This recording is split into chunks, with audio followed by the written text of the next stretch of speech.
নমস্কাৰ প্ৰিয় বন্ধু বান্ধৱীসকল, মই দীপাঞ্জলি বৰাই মোৰ অন্য এটি ভিডিঅ'লৈ আপোনালোক সকলোকে পুনৰবাৰ স্বাগতম জনাইছোঁ। আজি মহাশিৱৰাত্ৰিৰ তৃতীয়টো দিন। আহকচোন আমি গৈ আছোঁ মাকুম ৰোডৰ আমাৰ ওম শান্তিৰ প্ৰদৰ্শনীলৈ।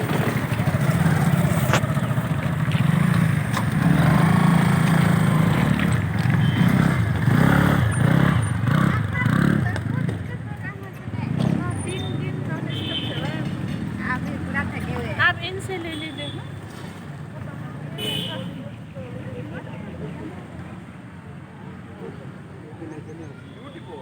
অসমীয়া হিন্দী যিকোনো এখন ভাষা ক'লেই হ'ব। আহক।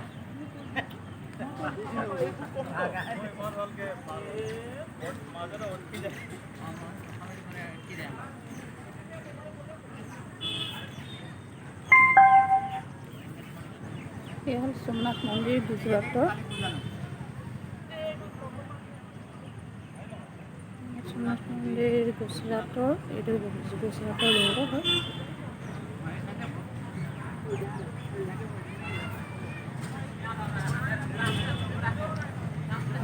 এইটো মধ্যপ্ৰদেশৰ অংকুৰামন্দেশ্বৰ মন্দিৰ হয়।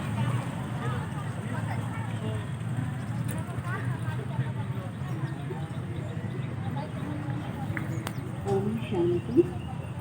महाशिवरात्रि के पावन पर्व की सभी को बहुत बहुत बधाइयाँ, शुभकामनाएं।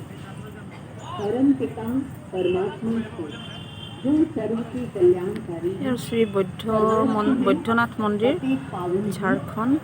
सृष्टि के रचयिता हैं। उनके द्वारा किए गए कर्तव्यों के आधार पर भिन्न भिन्न नामों से उनके यादगार मंदिर भारत के विभिन्न स्थानों पर बनाए गए हैं, जिनमें 12 ज्योतिर्लिंगम का बहुत महत्व है, जो भारत में पूर्व, पश्चिम, उत्तर, दक्षिण चारों दिशाओं में स्थित है।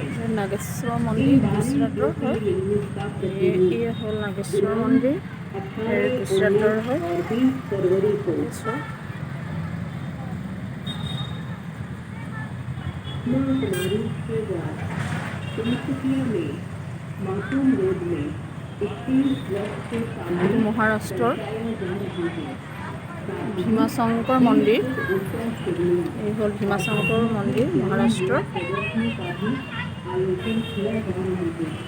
सभी भक्तजनों से अनुरोध है कि उपरोक्त स्थान पर पहुंचकर 12 ज्योतिर्लिंग दर्शन का लाभ लें। এই হ'ল এইটো উত্তৰ প্ৰদেশৰ বিশ্বনাথ মন্দিৰ। ओम शांति।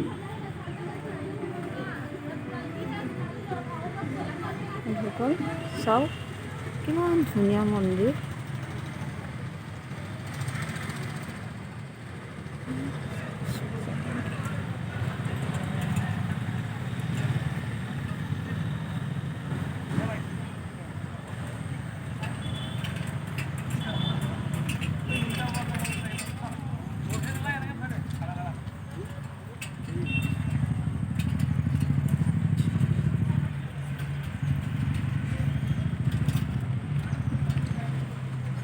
वीडियो करी जगह कोई जगह बैठो आयशा को बोलो बोलने के लिए। ক'ব নেকি কিবা হেৰি কিবা ক'ব বিচাৰিছে? ओम शांति। महाशिवरात्रि के पावन पर्व की सभी को बहुत बहुत बधाइयाँ, शुभकामनाएं। परम पिता परमात्मा शिव जो सर्व के कल्याणकारी है, सर्वोच्च है, बोले पावन है, परमात्मा सृष्टि का के स्मृति रचयिता हैं। शिवलिंग है उनके जो द्वारा समझने के लिए किए गए 20 फुट कर्तव्यों के के आकार का ऊंचा आधार पर बनाया गया है। भिन्न भिन्न परमात्मा नामों हम से सब आत्माओं के उनके पिता हैं, यादगार मंदिर वो सृष्टि पर भारत अवतरित हो के चुके हैं। विभिन्न स्थानों उनके पर यादगार रूप बनाए में गए हैं। आज शिवरात्रि मनाई जा रही है। 12 ज्योतिर्लिंगम का रात्रि शब्द ही बहुत अज्ञान महत्व है, अंधकार विकार अथवा जो पाप भारत के में लिए पूर्व, पश्चिम, परमात्मा शिव हम उत्तर, सबके परम दक्षिण पिता परमात्मा है। चारों दिशाओं वो में सृष्टि मंच स्थित पर एक है। बार आते हैं, आ चुके हैं इन 12 और गीता ज्ञान ज्योतिर्लिंगों सहज का राज्य की शिक्षा दे प्रतिरूप रहे हैं। हम सब उनसे आत्माओं का कर्तव्य है तो उनसे आत्मा का संबंध जोड़कर अपने अविनाशी सुख शांति को प्राप्ति करें। ओम शांति।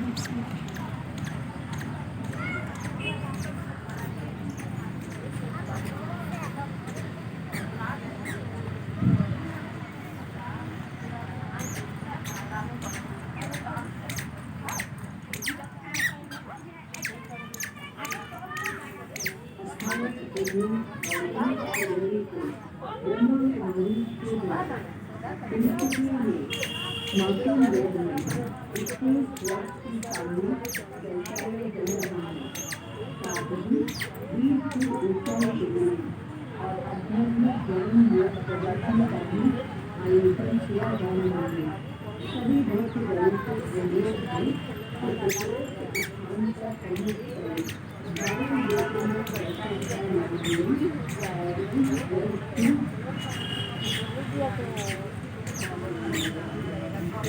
में पैसा उसको भूल गया तो रावण की दो ही चीजें राम रावण की तरह जोड़ाए माने राम देखा भारत ज्योतिर्लिंग पूजा करी ना भारत एक करने मानो एक आत्मा के बारे में बताया। इन्होंने क्या लिखा है, आप आत्मा आत्मा क्या करता है इस शरीर में? आँखों से देखता है, कानों से सुनता है, मुख से बोलता है, हाथ से कर्म करता है, पाँव से चलता है। ये कर्म इंद्रियों को चलाता है आत्मा। और 3 कर्मेंद्रिय है जो सूक्ष्म है, वो है मन, बुद्धि और संस्कार। मन का काम है सोचना, बुद्धि का काम है देखना। जो हम मन से सोचता है, बुद्धि से कर्म करता है, वही संस्कार बन जाता है। आत्मा शरीर में विभूति के बीच में व्यक्ति शरीर को चलाना है। अभी देखिए परमात्मा कौन है? परमात्मा ये जैसा हम लोग का शरीर का माँ पिता शरीर का जैसा ही है, शरीर को जन्म देता है, उसी तरह आत्मा का पिता है परमात्मा। वो आत्मा का जन्म देता है। तो आत्मा जैसे छोटा सा बिंदु है, परमात्मा भी छोटा सा बिंदु है। वो ज्ञान का सागर है, शांति का सागर है, पवित्रता का सागर है। वो आया है अभी हम लोग को सुख शांति पवित्रता का वर्षा देने के लिए। इसलिए उनको गीता का ज्ञान दाता भी कहा जाता है। जो ज्ञान भगवान दे रहा है वही गीता का ज्ञान है। इसलिए परमात्मा परम धाम निवासी है। ये 3 लोग के बारे में बताया। नीचे जो दिखाया ये साकार मनुष्य लोग है। इसमें हम लोग को साकार शरीर मिलता है, हड्डी मांस का शरीर मिलता है। लेकिन जो सूक्ष्म वतन है, सूक्ष्म लोक है, इसमें ब्रह्मा विष्णु शंकर का निवास स्थान है। इसमें ये स्थूल शरीर नहीं मिलता है, लेकिन सूक्ष्म शरीर मिलता है। ब्रह्मा विष्णु शंकर का निवास स्थान है। लेकिन ऊपर में जो है वो ब्रह्मलोक है। ब्रह्मलोक मूल वतन कहा जाता है। इनके आत्मा परमात्मा का निवास स्थान है। परमात्मा इनमें निवास करता है, लेकिन आत्मा ऊपर से फिर स्थूल वतन में आता है कर्म करने के लिए। कर्म क्षेत्र है। फिर जब विनाश होता है तब आत्मा का परम धाम में चला जाता है। इसमें बताया जैसे सर्व आत्माओं के परम पिता परमात्मा। ये कहावत है, आप लोग शायद सुना है कि हिंदू मुस्लिम सिख ईसाई आपस में है भाई भाई। लेकिन हम लोग भाई भाई कैसे हो सकता है हिंदू मुस्लिम? लेकिन भाई भाई है। कैसे है? शरीर का नाते भाई भाई नहीं है, लेकिन आत्मिक नाते हम लोग सब भाई भाई है। चाहे हिंदू हो, चाहे मुस्लिम हो, चाहे क्रिश्चियन हो, चाहे बुद्धिस्ट हो, सब हम आत्मिक रूप में भाई भाई है। इसलिए सब धर्म में परमात्मा को निराकार मानता है। परमात्मा निराकार है। इसमें दिखाया शंकर तथा शिव। तो शंकर और शिव में अंतर क्या है? शंकर है सूक्ष्म लोक निवासी विनाशकारी आकारी देवता। ये परमात्मा के इनको रचना किया। ये ध्यान कर रहा है। किसका ध्यान कर रहा है? परमात्मा का ध्यान कर रहा है। और जो निराकार परम पिता परमात्मा है वो परम धाम निवासी है। वो कल्याणकारी है। निराकार परमात्मा वो रचयिता है। मनुष्य सृष्टि के रचयिता है। और जो शिवरात्रि दिखाया है, किसी का जन्मदिन को तो शिवरात्रि नहीं कहा जाता है, लेकिन परमात्मा का जन्मदिन को शिवरात्रि कहा जाता है। क्योंकि परमात्मा जब इस धरती पर आता है तो ये दुनिया अज्ञान अंधकार में छाया रहता है। परमात्मा आके जो ज्ञान का प्रकाश देता है, तब मनुष्य का अंदर जो बुराइयाँ है, काम क्रोध लोभ अहंकार, ये अंतर से सब निकल जाता है। इसलिए परमात्मा जो अवतरण होता है उसको शिवरात्रि कहा जाता है। सृष्टि चक्र के बारे में बताया। ये सृष्टि चक्र सिर्फ 5000 साल का है।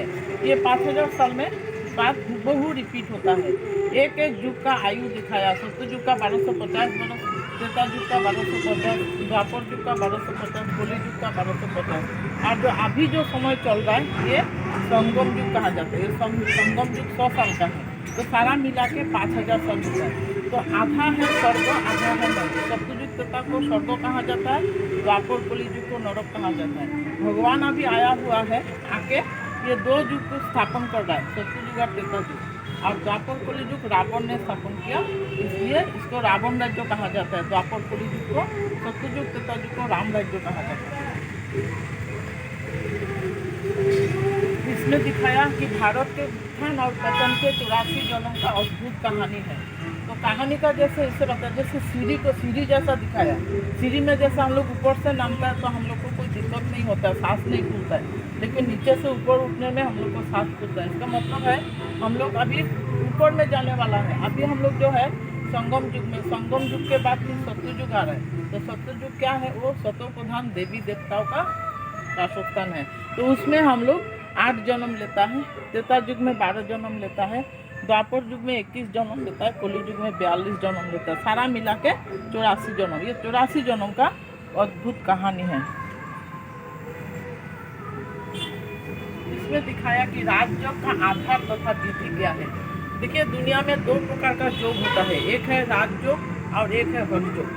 जो हठयोग सिखाता है वो मनुष्य सिखाता है, शरीर को स्वस्थ रखने के लिए जो व्यायाम आदि, वही उसको हठयोग कहा जाता है। लेकिन राजयोग कोई मनुष्य नहीं सिखा सकता है। परमात्मा जब धरती पर आता है तो भी राजयोग सिखाता है। तो राजयोग का मतलब क्या है? राजयोग मतलब राजाओं का राजा बनाने के लिए भगवान आता है। हम आत्मा राजा, ये कर्म इंद्रियों के राजा है।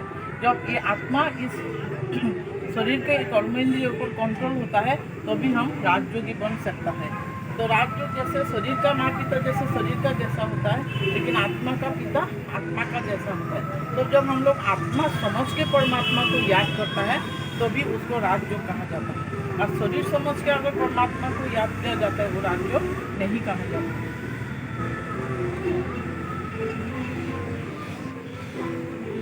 इसमें दिखाया कि राजयोग द्वारा अष्ट शक्तियों की प्राप्ति। राजयोग द्वारा अष्ट शक्तियों की प्राप्ति कैसे होता है?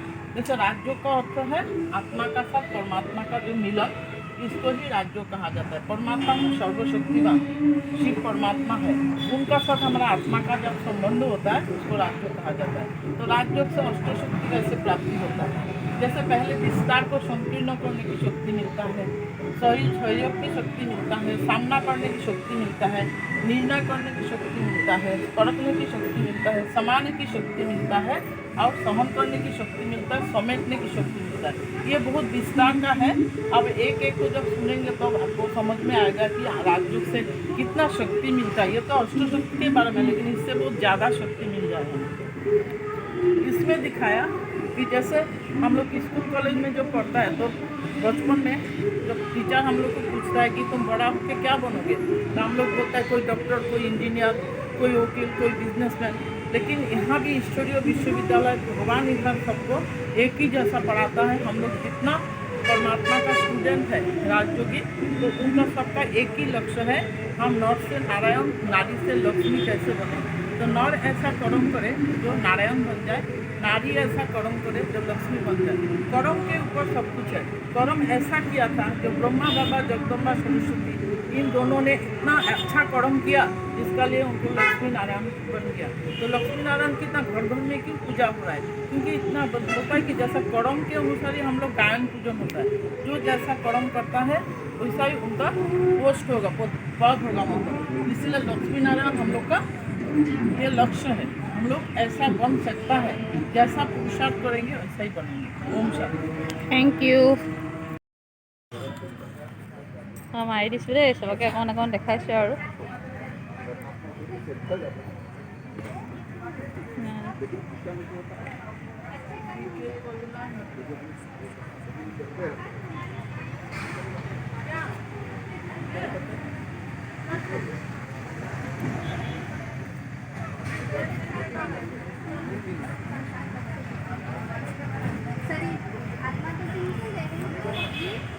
आत्मा किससे जुड़ने वाली है?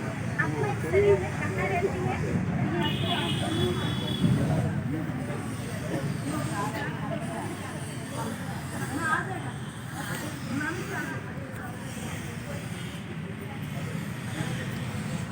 अभी तो आएगी